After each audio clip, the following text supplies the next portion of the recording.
Okay, so let's look at question 8. Here we're asked to look at 1-butanol and chlorobenzene that forms a minimum boiling azeotropic system, and we're given the mole fraction of 1-butanol in the liquid and vapor phases at 1 atmosphere for a variety of boiling temperatures. And I put that in an Excel spreadsheet, but you're given the raw data.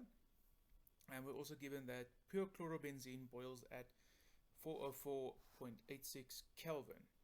First, we must construct the chlorobenzene rich portion of the phase diagram for the data and then answer the following questions. So again, we head over to Excel and then we plot the data. So I've put in all the data points and I've added the boiling point of chlorobenzene. So in other words, the boiling point is 404.86, and then of course the mole fraction of 1-butanol will then be 0. So in other words, that is just something that you need to put in there, of course. So your data won't be complete without that point. So just always check in terms of what is given. So our data said it was the mole fraction of 1-butanol is given. So in other words, it means the boiling point of chlorobenzene will correspond to a mole fraction of 0 for 1-butanol. Right, so and of course the boiling point of 1-butanol will correspond to a mole fraction of 1 for it. Anyway, right, so that's just something that you can be aware of. Okay, so then I went ahead, I scatter plotted, I've again fitted the polynomials, and this time order of 6 fitted the best. So you can just check that it matches quite nicely, or matches your data quite nicely. I've added the major grid lines for us so that we can check or look at our what we need to look at just presently, and then yeah, that's basically it. So of course in an exam or whatever I will give you a plot that you need to interpret, so you won't have to plot anything, but at home then you have access to a computer and whatnot, so you can plot these things on your own. Alright, so the first question is to estimate the temperature at which a solution whose mole fraction of 1-butanol is 0.3 begins to boil. So that means just simply to look at our graph. So because the mole fraction of 1-butanol is here on the x-axis, we just need to look at 0.3, go up here. So in other words, we're looking at something along the lines here. That is roughly around this location, so around about 391 Kelvin is what I would say, because it's almost exactly in between the 390 and 392 Kelvin mark is about where it would be. Of course, you can again substitute it into the liquid line and get a very exact answer, but it's not really necessary.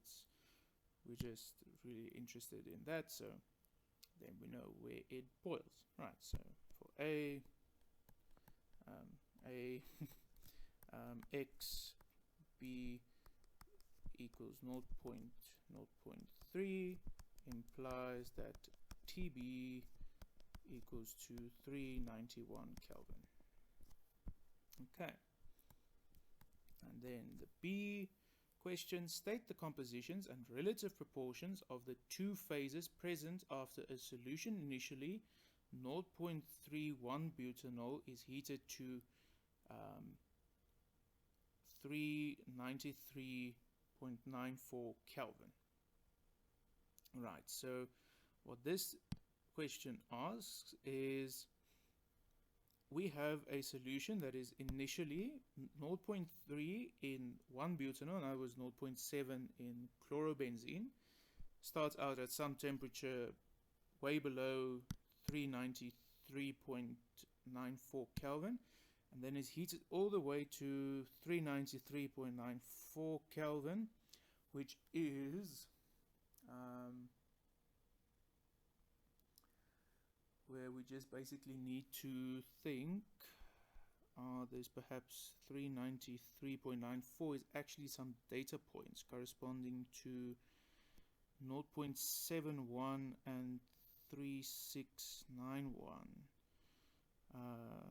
So 0.71, so it's that one, and 0.391 will be that one. So we're looking at, so in other words, we have a mixture that is initially heated to 390, so from somewhere, and then it's heated to that point, and then we're asked to state the proportions of the two phases present after after it's heated to that point. So in other words, they're basically just asking us to use the lever rule to determine what is the proportion of the phases, so the vapor phase and the liquid phase present now for this mixture. Right, because remember there's going to be a mixture of chlorobenzene and 1-butanol, but there's going to be a mixture of liquid and vapor as well. Right, so again we're at this point where we're looking at this and we're looking at that, and of course this is the liquid portion and this is the vapor portion, because this is the portion that connects to the vapor line and this is the portion that connects to the liquid line. So the one that connects to the liquid line is the liquid portion, and the one that connects to the vapor line is the vapor portion. Okay, so basically all that we have to do is we need to count blocks again, or so you can count the blocks, or if you don't want to do that, because it's two data points actually here, so it corresponds to 0.17. Where's my things now? Okay, anyway, there they are. So this one corresponds to a point 0.17, and this one corresponds to a point 0.3694, 687 here. Okay, so we can actually use these 2 points to calculate the proportions as follows. So we can say that the proportion in the liquid, so firstly they ask for what is the state the compositions. So the compositions are for the vapor phase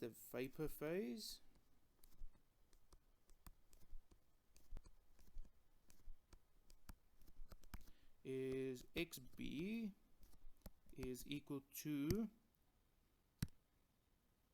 0.36887, and you don't really have to state the other one because it's implied, and then the liquid phase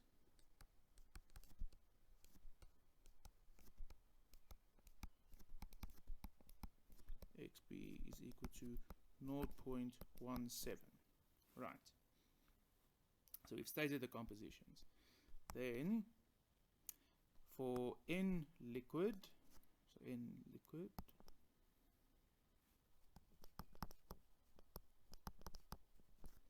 over N vapor,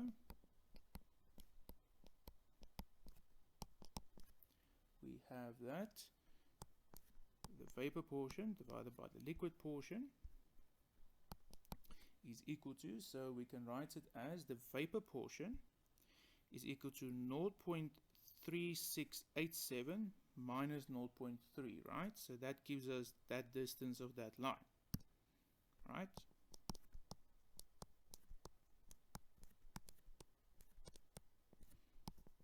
And the liquid portion would be 0.3 minus 0.17.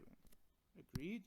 Because it would be 0.3 that point minus that point, so 0.7 would give us the distance of this line. So that gives us that. And this is then approximately equal to 0.5. Okay, so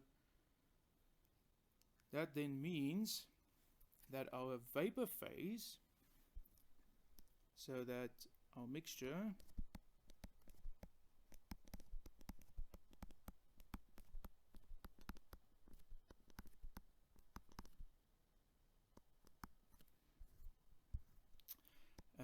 as rich in vapor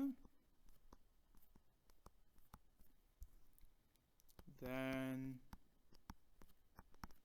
in liquid. All right. I mean, it makes sense because you have something that is sort of like 1 divided by 2. It would give you 0.1, so 1 divided by 2 would be equal to N liquid divided by N vapor. Okay, so in other words, the vapor must be twice that of the liquid to give us this ratio. So our mixture is twice as rich in the liquid of the vapor phase as the liquid phase. And I hope this made sense how I did it. You could also count the blocks. So that's what we call that. So that's one block, 2 blocks, 3 blocks, 4 blocks, 5 blocks, 6.5 blocks. 1 blocks, 2 blocks, 3 blocks, 3.5 blocks. So vapor is 3.5 blocks. What's 3.5 divided by 6.5? I mean, it's almost like 3 over 6, so it's also approximately 0.5. You see, so you get a similar answer.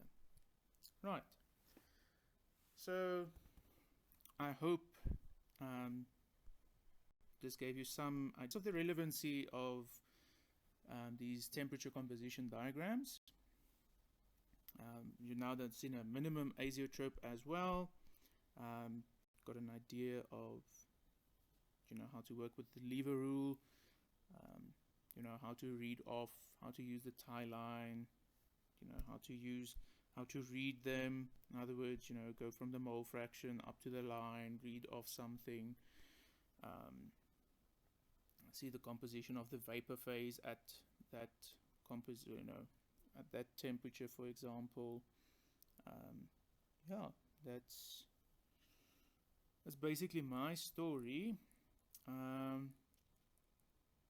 There's not anything else for this question.